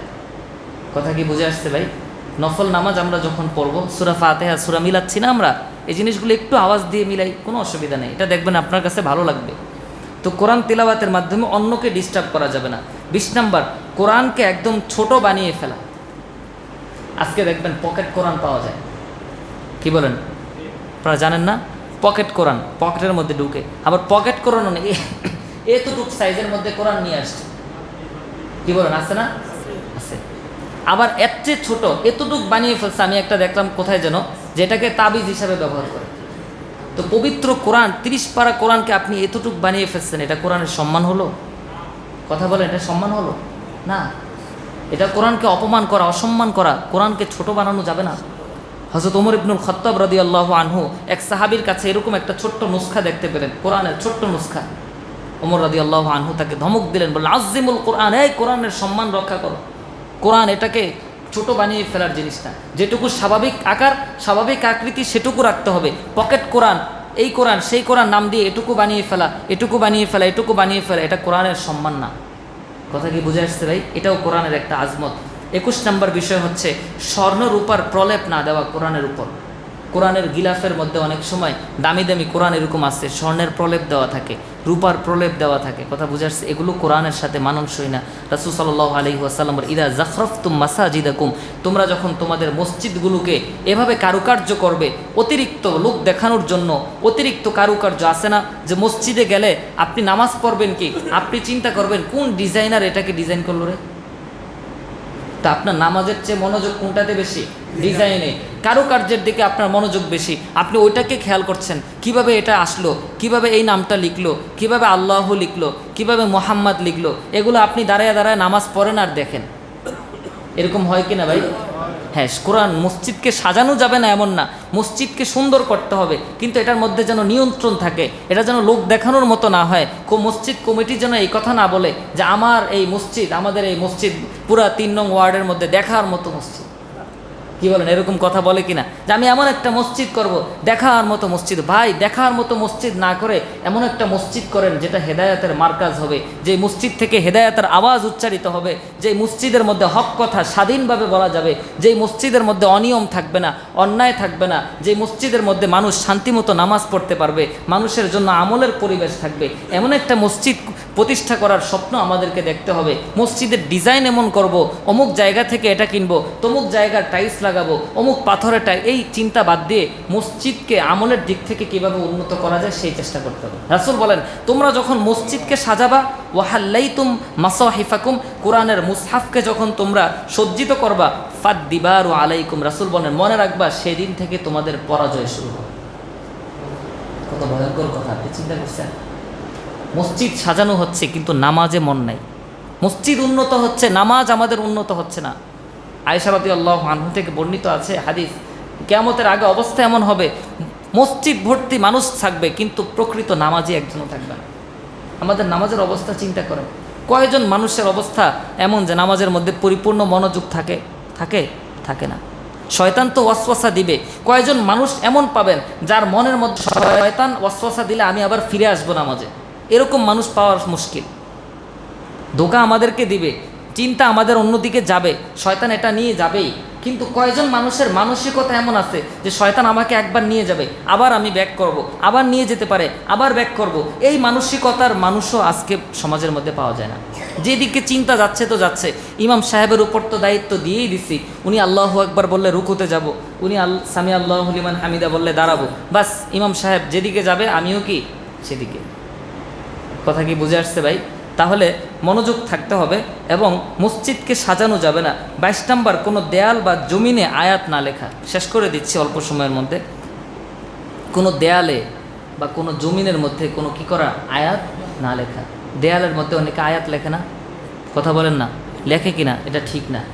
কারণ দেয়ালের মধ্যে আপনি আয়াত একটা লিখলেন, দেয়াল খুঁচিয়ে খুঁচিয়ে প্লাস্টারের মধ্যে এরকম আয়াত লিখে রাখে, এটা আয়াতটা লিখে রাখলে এই আয়াতটা এভাবেই কিন্তু পড়ে থাকে, নাকি এটার আলাদা কোনো ব্যবস্থাপনা আছে এটাকে ঢেকে রাখার বা এটাকে সম্মান করার কোনো ব্যবস্থা আছে? নাই, এটা এভাবেই পড়ে থাকে। এটার উপর ধুলা পড়ে, এটার উপর টিকটিকি হাঁটে, এটার উপর তেলাপোকা হাঁটে, এটা ময়লা হয়ে যায়। তাহলে একটা কোরআনের আয়াতকে সম্মান করা হলো? সম্মান করা হয় না। কখনও যদি এরকম পরিস্থিতি দেখেন, না করবেন যে ভাই এটা করেন না, কোরআনকে সম্মান করতে শিখেন। দেয়ালে কোরআনের আয়াত লেখার জন্য আল্লাহ তাআলা কোরআন দেয় নাই। আমার কথা কি বুঝে আসছে? পুরো মাটির উপর কোরআনের আয়াত না লেখা, যেখানে সেখানে কোরআনের আয়াত লেখা না লেখা। আপনার হাতে কলম আছে, বাস আপনি একটা ওই বাঁশের পাশে বসেছেন, আপনি এখানে লিখে রাখলেন ফাজকুরুনি আজকুরকুম। এরকম অনেক সময় করে মাদ্রাসার ছাত্ররা, যেহেতু তারা আরবি লিখতে পারে, এক জায়গায় বসেছে, টেবিলের মধ্যে পড়তে বসছে, তো ওখানে বসে বসে খুঁচিয়ে খুঁচিয়ে একটা কোরআনের আয়াত লিখে ফেললো। তো এই আয়াতটা তো এখানে পড়ে থাকবে, এটা সম্মানটা রক্ষা করবে কি? কথা বুঝে আসছে ভাই? 23 নম্বর হচ্ছে আয়াত লিখিত কাগজ পানিতে ভিজিয়ে পানিতে রেখে সেই পানি পান করা, এটা শিফা, এটা কোরআনের একটা সম্মান। আমার কথা বুঝতে পারছেন? কোরআনের আয়াত লিখিত কোনো কাগজ পানিতে চুবিয়ে সেই পানি পান করলে অনেক রোগ থেকে আরোগ্য হয়, এটা সুন্নত আমল, এটা সাহাবায়ে কেরাম করতেন। কথা কি বুঝে আসছে ভাই? 24 নম্বর কোরআন খতম করার পরে নতুন করে শুরুতে আরও 5টা আয়াত পরে নতুন খতম শুরু করে দেওয়া। এটা আপনারা দেখবেন রমজান মাসে তারাবির শেষের দিন এটা করা হয়, খেয়াল করছেন আপনারা? খেয়াল করেন নাই? সূরা নাস পড়ার পরে ইমাম সাহেব আবার সূরা বাকারা থেকে শুরু করে 5 আয়াত পরে তারপরে রুকুতে যায়। অনেকের মনের মধ্যে এটা প্রশ্ন যে কি ব্যাপার, কি নাসের পরে আবার বাকারা কেন শুরু হবে? আসলে বিষয়টা হচ্ছে নাসের পর বাকারার 5 আয়াত শুরু করে এটা বোঝানোর উদ্দেশ্য যে আমি নাস পরে কোরআনটাকে আমি রেখে দিচ্ছি না, ছেড়ে দিচ্ছি না, কোরআনের আরেকটা খতম আমি বাকারা পরে শুরু করে দিলাম। বিষয়টা বুঝে আসছে ভাই? দেখেন কোরআনের খতমের কত মূল্য, যে কোরআন শেষ করে সূরা নাস পরে বন্ধ না করা, সূরা নাস পরে আমি আরেকটু শুরু করে দিই, শুরু করলেই পথ আগাবে। নয়তো নাস পরে আপনি রেখে দিয়েছেন, শয়তান বলবে এক খতম তো শেষ হয়েছে, 1 সপ্তাহ পরে আরেক খতম শুরু করো, কিন্তু শুরু করে দিলে শয়তান আর এই জিনিসটা বলতে পারবে না। কথা কি বুঝে আসছে ভাই? 25 নাম্বার কোরআন খতম করার পরে দোয়া করা। এটাকে অনেকে আবার অপছন্দ করে, কোরআন খতম করছে এখানে আবার দোয়ার কি আছে? কোরআন খতমের পর আল্লাহ তাআলা যেন আপনার এই খতমটাকে কবুল করে, এটা আল্লাহর কাছে দোয়া করা কি খারাপ? কথা বলেন, দোয়া করা কি সমস্যা? হযরত আব্দুল্লাহ বিন আব্বাস রাদিয়াল্লাহু আনহু, হযরত আনাস বিন মালিক রাদিয়াল্লাহু আনহু থেকে বর্ণনা আসছে, তিনি বলেন কানা ইযা খতামাল কোরআন জামা আহলাহু ওয়া দাআ। হযরত আনাস রাদিয়াল্লাহু আনহু কোরআন খতম করার পর পরিবারের সবাইকে ডাকাতেন, যে এই এদিকে আসো, মেয়ে এদিকে আসো, বৌমা এদিকে আসো, ছেলে এদিকে আসো, সবাইকে ডাকাতেন, সবাইকে নিয়ে বসে সবাই মিলে মুনাজাত করতেন আল্লাহর দরবারে। কথা কি বুঝে আসছে? এই পরিবেশ আমাদের কয়জনের ঘরে আছে? কোরআন খতমের পরে মুনাজাত করা, কারণ একটা পবিত্র কাজ আপনি করেছেন, এখন আল্লাহর কাছে যদি এটার উসিলায় আল্লাহর কাছে কিছু চান, আশা করা যায় আল্লাহ তাআলা আপনার চাওয়া পুরা করবেন। কথা কি বুঝে আসছে ভাই? সেই দোয়াটা আপনি নিজেই তো করতে পারেন, আপনি আপনার ইমামের কাছে চাইতে পারেন দোয়া, যে হুজুর আমি একটা কোরআন খতম করেছি, একটু দোয়া করবেন, খাস করে আল্লাহ যেন আমার খতমটা কবুল করে। এই দোয়া চাওয়াতে কোনো অসুবিধা আছে? নাই। কিন্তু আমাদের সমাজের অবস্থা হচ্ছে এমন, কোরআন খতম করার পরে নিজে আমরা কেউ দোয়া করি না। কোরআন খতম করার পরে নিজে কেউ বলি না আল্লাহ আমার খতমটা কবুল করেন। আমরা মনে করি এটা মনে হয় ইমাম সাহেবকে দিয়ে করানোর জিনিস। বিষয়টাকে বুঝতে পারছেন আপনারা? ইমাম সাহেবের কাছে দোয়া চাওয়া সমস্যা না, কিন্তু দোয়া করানোর জিনিস না, দোয়া চাওয়ার জিনিস এবং দোয়া করার জিনিস। কথা কি বুঝে আসছে? দোয়া আমি নিজে করাবো, আলেমদের কাছে দোয়া চাইবো, বুজুর্গদের কাছে দোয়া চাইবো, এটা ঠিক আছে, এটুকু পর্যন্ত। কিন্তু দোয়া যে হুজুরকে দিয়ে দোয়া করাবো, এরকম শব্দ আছে কিনা আমাদের সমাজে? দোয়া কি করানোর জিনিস? দোয়া চাওয়ার জিনিস, যে হুজুর আপনি আমার জন্য একটু দোয়া করবেন। কথা বুঝে আসছে? এটা ভালো, এটা করা উচিত। বড় বড় আলেমদেরকে পেলে, ভালো ভালো মানুষকে পেলে তার কাছে দোয়া চাওয়া। তো কোরআন খতমের পরে দোয়া করা। হযরত আন মুজাহিদিন ওয়া আবদাত ইবনে লুবাবা ইযা আরাদু আন ইয়াখতিমু ওয়াজ্জাহু ইলাইনা। হযরত মুজাহিদ রহমতুল্লাহি আলাইহি এবং আবদাত ইবনে লুবাবা রহমতুল্লাহি আলাইহি, ওনাদের ব্যাপারে বর্ণনা এসছে, ওনারা যখন কোরআন খতম করতেন ওয়াজ্জাহু ইলাইনা, আমাদের দিকে ফিরে বসতেন, ফিরে বসে সবাইকে লক্ষ্য করে বলতেন, ওহ দুরুনা, এই সবাই একটু সামনে এসে বসেন, আমার কোরআন খতম শেষ হয়েছে। ফাইন্নার রহমাতা তানজিলু ইনদা খতমিল কোরআন, তারা বলতেন যে কোরআন খতমের সময় আল্লাহর রহমত নাজিল হয়। কথা কি বুঝতে পারছেন? এই সবাই এদিকে আসো, আমি এখন শেষের দিকে তেলাওয়াত করছি, আমার খতমটা শেষ হয়ে যাবে, সবাই কাছাকাছি এসে বসো। তো সবাই বসেছে, উনি কোরআনটা খতম করলেন। একটা পবিত্র মুহূর্ত, একটা সুন্দর মুহূর্ত, একটা আনন্দের মুহূর্ত, রহমত নাজিল হওয়ার মুহূর্ত। সবাই উপস্থিত আছে, আল্লাহর কাছে খতমের শেষে দোয়া করছেন, আল্লাহ আমার এই খতমটাকে আপনি কবুল করেন। বিষয়টা কি বুঝে আসছে ভাই? তাহলে 25 নাম্বার হচ্ছে কোরআন খতমের পরে কি করা ভাই? দোয়া করা। ইব্রাহিম তাইমি রহমতুল্লাহ আলাই থেকে বর্ণিত আছে, তিনি বলেন, মান খতামাল কোরআনা আউয়ালান নাহারি সাল্লাত আলাইহিল মালাইকাতু হাত্তা হাত্তা ইউমসিয়া, কোনো ব্যক্তি যদি দিনের শুরুতে কোরআন খতম করে, ফজরের পরে আপনার খতম হয়েছে, তিনি বলেন সন্ধ্যা হওয়া পর্যন্ত ফেরেশতারা তার জন্য রহমতের দোয়া করে। কোনো ব্যক্তি যদি রাতের শুরুতে, সন্ধ্যা হওয়ার পরপর আপনার কোরআন খতম হয়েছে, ওই ব্যক্তির জন্য ফেরেশতারা পরের দিন সকাল পর্যন্ত আল্লাহর কাছে মাগফিরাত রহমতের দোয়া করতে থাকে। সুবহানাল্লাহ। এই জন্য উনি বলেন যে আমাদের সমাজের, উনি বলেন অনেক ওলামায়ে কেরাম এমন আছে, কানু ইয়াস্তাহিব্বুনা আন ইয়াখতিমু আউওয়ালান লাইলি ওয়া আউওয়ালান নাহার, তিনি বলেন বিজ্ঞ ওলামায়ে কেরাম বুজুর্গানে দিন এজন্য দিনের শুরুর অংশে অথবা রাতের শুরুর অংশে কোরআন খতম করাটাকে পছন্দ করেন। কারণ শুরুর অংশে যদি আমি কোরআন খতম করি, সারা দিন আমি ফেরেশতাদের দোয়া পাবো। আর আপনি যদি মাগরিবের আগ মুহূর্তে কোরআন খতম করেন, তো দিন তো শেষই হয়ে গেছে। আমার কথা মনে বুঝেন নাই? আপনি আসরের সময় কোরআন খতম করলেন, তো আসর থেকে মাগরিব পর্যন্ত ফেরেশতারা দোয়া করবে, সময়টা কম না? আপনি যদি ফজরের পরপর কোরআন খতম করেন, মাগরিব পর্যন্ত পুরা দিনটা আপনি ফেরেশতাদের দোয়া পাচ্ছেন।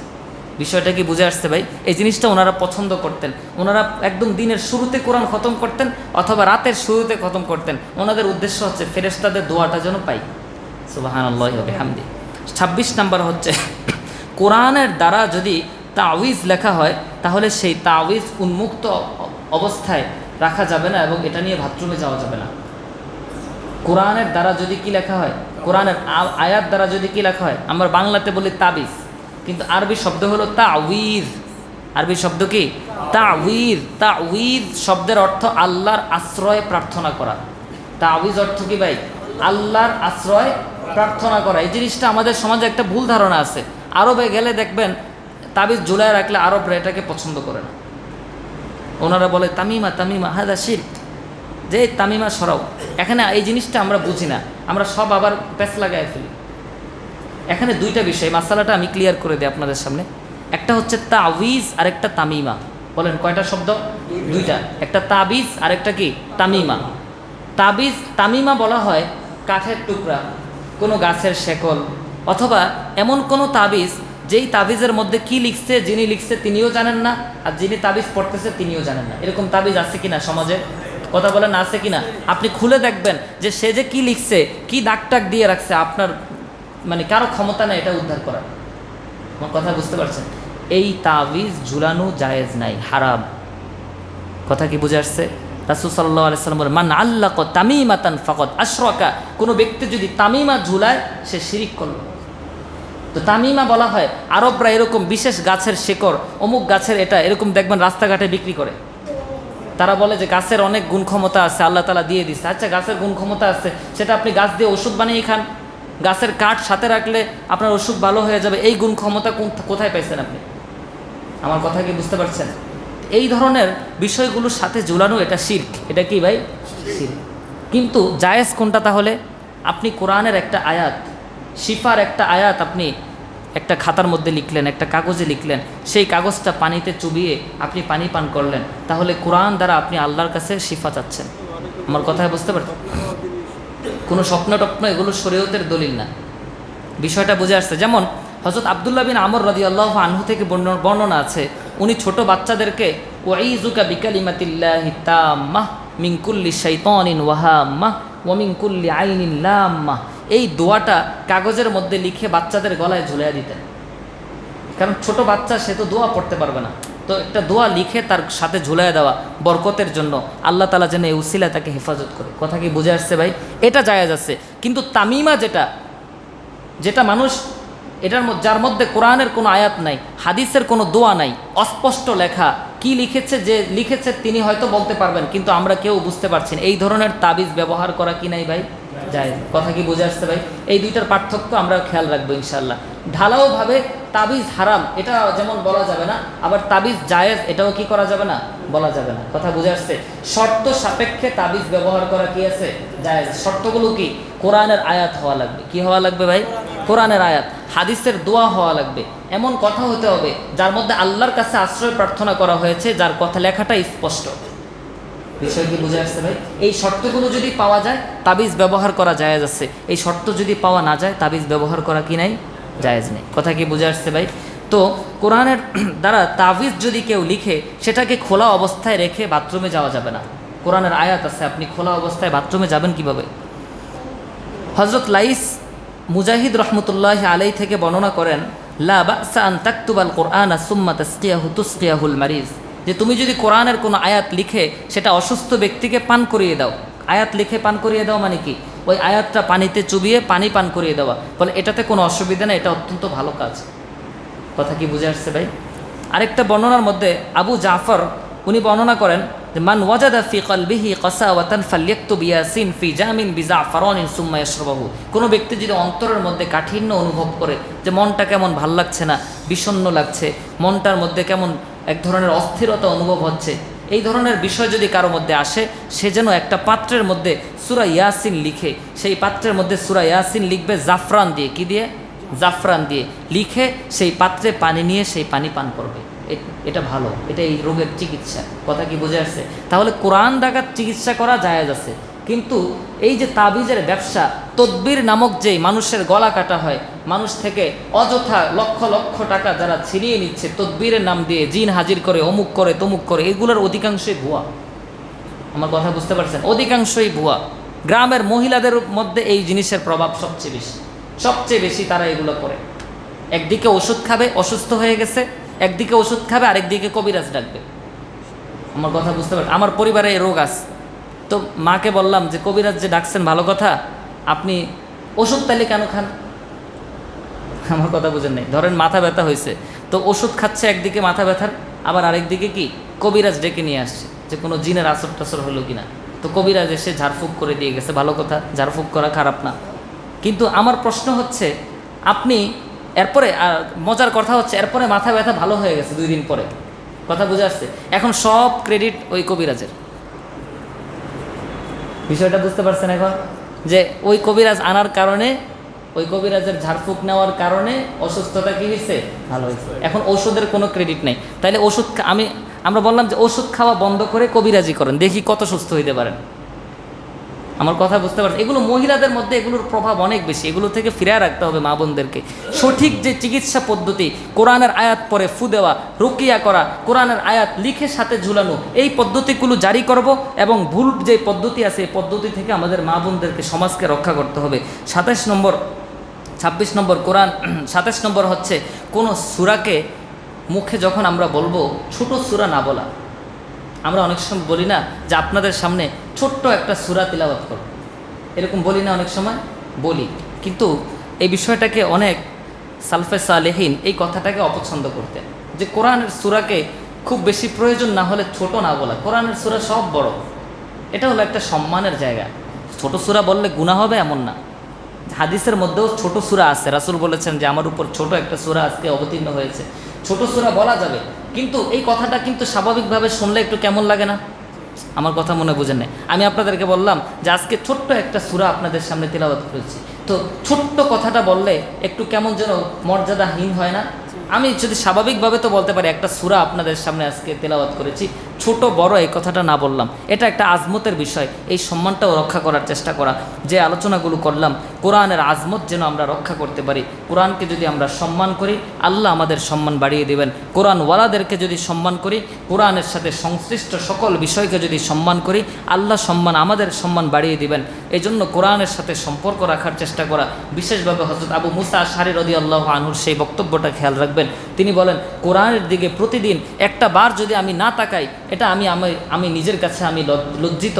আমি আল্লাহর সামনে কেমনে মুখ দেখাবো যে এত বড় নেয়ামত আল্লাহ আমাকে দিলেন, আর আমি 24টা ঘন্টা পার হয়ে গেল, আমি কোরআনটাকে একবার ধরেও দেখলাম না, ছুঁয়েও দেখলাম না, নজরও দিলাম না। এমন যেন কোনো দিন আমাদের পার না হয় যেই দিন কোরআনটাকে আমরা একবার স্পর্শ করি না। এই একটা ছোট্ট নিয়ত আমরা করতে পারি ইনশাআল্লাহ, যে যতদিন আমরা বেঁচে থাকবো প্রতিদিন দিনের কোনো না কোনো সময় কোরআনটা নিয়ে বসবো, নামাজের আগে হোক যে কোনো সময় কোরআন নিয়ে বসে সূরা ফাতিহাটা দেখে দেখে একটু পড়বো। যারা কোরআন তেলাওয়াত পারি না, কোরআন তেলাওয়াত শেখার জন্য চেষ্টা করেন। আল্লাহ সুবহানাহু ওয়া তাআলা আমাদের সবাইকে যেই কথাগুলো বলেছি আমল করার তৌফিক দান করেন, সবাই বলেন আমিন। একজন ভাই একটা প্রশ্ন করেছেন যে 2 সিজদার মাঝখানে কোনো দোয়া পড়তে হয় কিনা। এই প্রশ্নের জবাব হচ্ছে 2 সিজদার মাঝখানে দোয়া পড়া জরুরি না। 2 সিজদার মাঝখানে দোয়া পড়া কিনা জরুরি না যে দোয়া পড়তেই হবে। হ্যাঁ, যদি পড়তে পারেন ভালো, মুস্তাহাব। দোয়া পড়া কি মুস্তাহাব। রাসূল সাল্লাল্লাহু আলাইহি ওয়াসাল্লাম দোয়া পড়েছেন। কি কোন দোয়া পড়ব? ইবনে মাজাহ এবং নাসাই শরীফের মধ্যে দোয়া এসছে রব্বিগফিরলি। কি দোয়া? এটুকুই। 2 সিজদার মাঝখানে বসে আপনি কি বলবেন? রব্বিগফিরলি। কথা বুঝে আসছে? আবু দাউদ শরীফের মধ্যে দোয়া এসছে আল্লাহুম্মা গফিরলি ওয়ারহামনি ওয়াআফিনি ওয়াহদিনি ওয়ারযুকনি। যদি এটা পারেন এটা পড়বেন, যদি এটা না পারেন রব্বিগফিরলি রব্বিগফিরলি রব্বিগফিরলি এই দোয়া পড়বেন। কথা বুঝে আসছে? আরেকটা প্রশ্ন এসছে আমাদের কাছে, এক ভাই প্রশ্ন করেছেন যে ইমাম সাহেবকে রুকুতে কতটুকু পেলে আমার রাকাতটা হবে। আমরা তো জানি রুকুতে যদি ইমামকে পাওয়া যায় তাহলে ওই রাকাতটা হয়ে যায় না, কতটুকু? প্রশ্নটা কি বুঝে আসছে? কতটুকু পেলে আমার রাকাতটা হবে? আমি কি রুকুতে যাওয়ার পর সুবহানা রাব্বিয়াল আযীম একবার বলতে হবে, নাকি শুধু ইমাম সাহেবের সাথে রুকুতে গেলেই হবে? এটার উত্তর হচ্ছে আপনি যদি ইমামকে রুকুতে গিয়ে ধরতে পারেন, কথা বুঝে আসছে? সুবহানা রাব্বিয়াল আযীম আপনি একবার পড়তে পারেন না ইমামের সাথে, ইমামকে রুকুতে গিয়ে শুধু ধরতে পেরেছেন, এর মধ্যেই ইমাম সাহেব দাঁড়িয়ে গেছেন, তবুও আপনার এই রাকাতটা হয়ে যাবে। বিষয়টা কি বুঝে আসছে? মাসালাটা সুবহানা রাব্বিয়াল আযীম পড়া কি বলেন তো? ওয়াজিব, ফরজ না, সুন্নত। বিষয়টা কি বুঝতে পারছেন? ইমাম সাহেবকে আপনি আল্লাহু আকবার বলে রুকুতে যাচ্ছেন, ইমাম সাহেব রুকুতে আছে, আপনি আল্লাহু আকবার বলে রুকুতে যাওয়ার পরে ইমাম সাহেব সামি আল্লাহু লিমান হামিদা বলে ফেলছে, এর মধ্যে আপনি সুবহানা রাব্বিয়াল আযীম পড়ার সুযোগ পান নাই। বিষয়টা কি বুঝতে পারছেন? কিন্তু ইমামকে রুকুতে পেয়েছেন, 1 সেকেন্ড পেয়েছেন, 2 সেকেন্ড পেয়েছেন, আপনার রাকাত হয়ে যাবে। বিষয়টা মাসালাটা বুঝতে পারে। অনেকের কাছে হয়তো এই জিনিসটা অস্পষ্ট থাকতে পারে, অনেকে ধারণা করে বসে আছেন অন্তত একবার সুবহানা রাব্বিয়াল আযীম তো বলতে হবে। না, এটা ঠিক না। আপনি যদি ইমামকে রুকুতে ধরতে পারেন, আর অবস্থা যদি এমন হয় আপনি একদিকে আল্লাহু আকবার বলছেন আরেকদিকে ইমাম সামি আল্লাহু লিমান হামিদা বলে ফেলছে, তার মানে তো আপনি রুকুতে ইমামকে ধরতে পারেন নাই। বিষয়টা বুঝতে পারছেন? এজন্য রুকুতে ইমামকে যদি ধরতে পারেন আপনি, তাহলে আপনার রাকাত হবে। আর যদি ইমাম আপনি রুকুতে যাওয়ার আগেই দাঁড়িয়ে যায়, সেই রাকাত পরিপূর্ণ হবে না, আপনাকে নতুন করে নামাজ ওই রাকাতটা আবার দোহরাতে হবে। কথা কি বুঝে আসছে? মাসালাটা সবার ক্লিয়ার হয়েছে?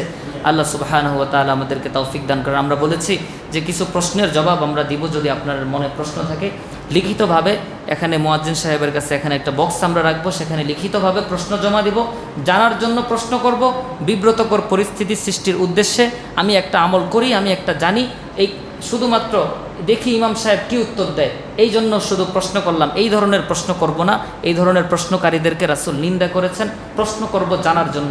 যে কোনো প্রশ্ন থাকে আপনারা আমার কাছে প্রশ্ন জমা দিবেন, ইনশাআল্লাহ আমার যদি সাধ্য থাকে আমি ইনশাআল্লাহ প্রশ্নের উত্তর দিব, যদি না পারি তাহলে আমি কোনো ফতুয়া বিভাগের রেফার করে দিব ইনশাআল্লাহ। আল্লাহ সুবহানাহু ওয়া তাআলা আমাদের সবাইকে কবুল করেন।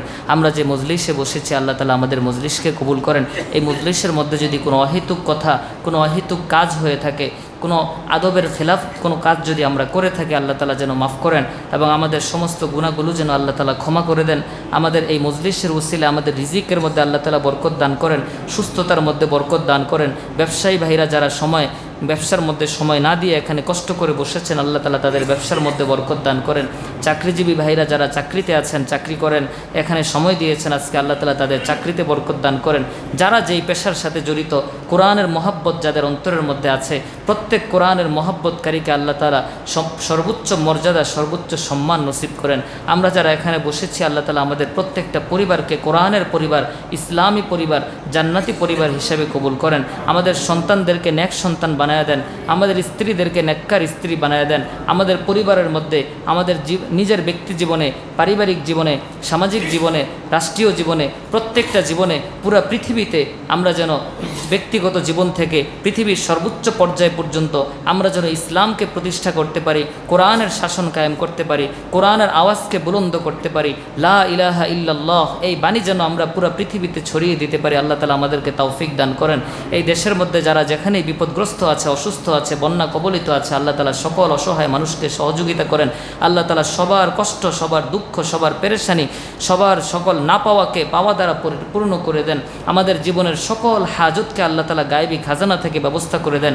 আমাদের অন্তরে অনেক চাওয়া আছে, অনেক আমাদের না পাওয়া আছে, আল্লাহর কাছে আমাদের অনেক দাবি আছে, অনেক চাওয়া আছে, আমরা চাইতে পারি না, অনেক সময় মনে থাকে না, আমরা আল্লাহর কাছে দোয়া করি। আল্লাহ তাআলা আমাদের সকল চাওয়াগুলো, সকল হাজতগুলো, সকল নেক মাকসাদগুলো পূরণ করেন।